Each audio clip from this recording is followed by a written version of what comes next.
You love walking, but sometimes you think you should be doing more, maybe to burn a little bit more energy, maybe lose a little bit more weight, but running's not for you.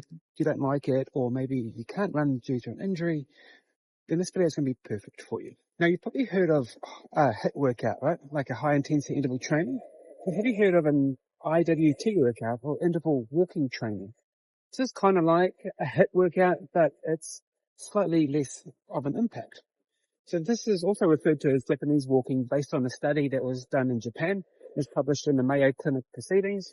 So what they did is they had a continuous walking group and then they had this interval walking group. So the continuous walking group had to walk continuously at about 50% of their capacity.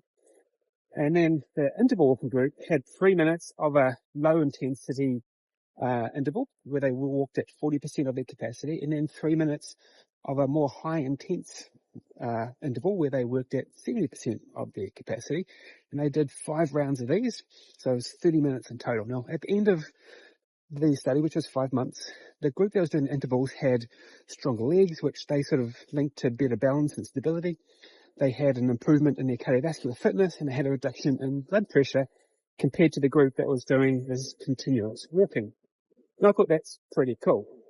My first question was how do we rate how hard we're walking? So of course you can use some sort of fitness tracker to work this out and figure out what your level of intensity should be. But they also use what we call a rate of perceived exertion. Now I'm going to put a chart up on the screen here which will show you what this is, but a 7 in this rate of perceived exertion, which would be 70%, is kind of like you're working hard enough that you could say a few words, but you couldn't have a conversation. So this is often referred to as the talk test. Now, if you can talk comfortably with someone, then you're probably not working hard enough.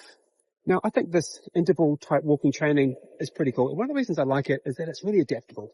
So of course you could do this Japanese style walking of 3 and 3 and 5 sets of those, but you could do whatever you want. Like if you want to just start off, you could do just a minute or two of the high intensity. You could do longer if you wanted to. So it's really adaptable in that regard. Another reason I like this is because your 70% as you are now may not be the same as what it will be in 2 or 3 months' time. So as you get fitter, you'll be able to work out harder because you're getting fitter, right? So it's totally adaptable, and that's why I think it's such a great way of getting more out of your walks. So hopefully you've liked this and you'll give it a go. And if you're not sure how many steps a day you should be aiming for, go back and watch my last video where we talk about what the science suggests in regards to how many steps a day you should be taking based on your age. Otherwise, we'll see you in the next one.